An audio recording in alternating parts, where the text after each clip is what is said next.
আপনি বাংলাদেশে বাস করেন অথচ এই তিনটি নিয়ম মানেন না, তাহলে ভবিষ্যতে আপনাকে ধুকে ধুকে মরতে হবে। চলুন এই তিনটি নিয়ম কি একটু জেনে নেই। 1 নম্বর, নিজের জীবনের সিদ্ধান্ত অন্য কাউকে নিতে দেওয়া। অনেকে আছেন দেখবেন 25-এর পরেও তিনি তার জীবন নিয়ে কি ভাবছেন তা নিয়ে পরিষ্কার নয়। কবে বিয়ে করবেন, কবে চাকুরি করবেন, আদৌ চাকুরি করবেন নাকি ব্যবসা করবেন, কিংবা অন্য যে কোনো পেশায় যাবেন।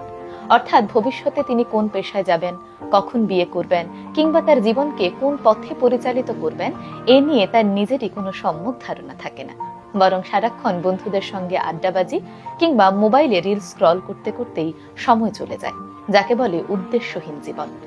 তখন আত্মীয় স্বজন থেকে শুরু করে বাকি অনেকেই তার জীবনের সিদ্ধান্ত নেওয়ার সুযোগ পেয়ে যায়। তখন দেখবেন আশেপাশের আত্মীয় স্বজন তাকে সারাক্ষণই জোর করে তার উপর হয় চাকরি চাপিয়ে দিচ্ছেন, দায়িত্ব চাপিয়ে দিচ্ছেন, বিয়ে চাপিয়ে দিচ্ছেন। কিন্তু তিনি যদি তার 25-এর আগেই সিদ্ধান্ত নিয়ে নেন কবে চাকরি করবেন, কিংবা আদৌ চাকরি করবেন কিনা, কবে বিয়ে করবেন, এই জিনিসগুলো সম্পর্কে তার নিজের যদি সম্যক ধারণা থাকে, নিজের জীবনকে কোন দিকে তিনি পরিচালনা করবেন তা নিয়ে আত্মীয় স্বজনরাও মাথা ঘামাতে আসবে না। অর্থাৎ নিজের জীবনকে নিজের মতো করে নিজের ইচ্ছে মতো পরিচালনা করার স্বাধীনতা পাবেন।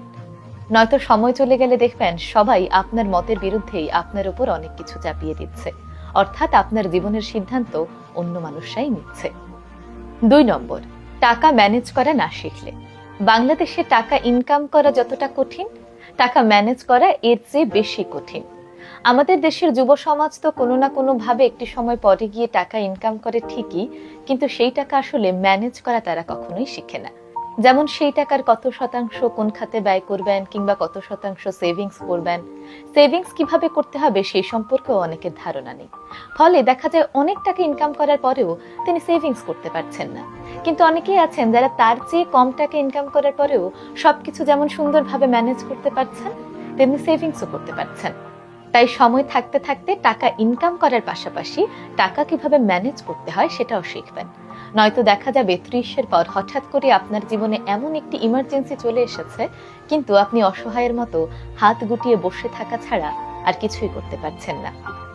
3 নম্বর, স্কিল এবং কনসিস্টেন্সি না থাকা। বাংলাদেশে তো হাজার হাজার গ্র্যাজুয়েট আছে, কিন্তু কয়জন সুখে আছে বলুন তো? চাকুরির পিছনে ছুটতে ছুটতে অর্ধেক বয়স তো এখানেই শেষ হয়ে যায়, তারপর ঘিরে ধরে হতাশা। তাই সময় থাকতে থাকতে সঠিক একটি দক্ষতা অর্জন করুন।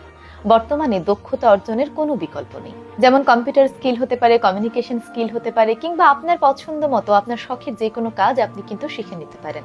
কারণ বর্তমানে জবের পেছনে ছোটার চেয়ে আপনি নিজে যদি নিজের দক্ষতাকে কাজে লাগিয়ে ভালো কিছু করতে পারেন, এর চেয়ে বড় সুযোগ কিন্তু আর নেই। তাই বর্তমানে শুধুমাত্র চাকরির পিছনে না ছুটে বয়স থাকতে থাকতে স্কিল ডেভেলপ করতে শিখুন।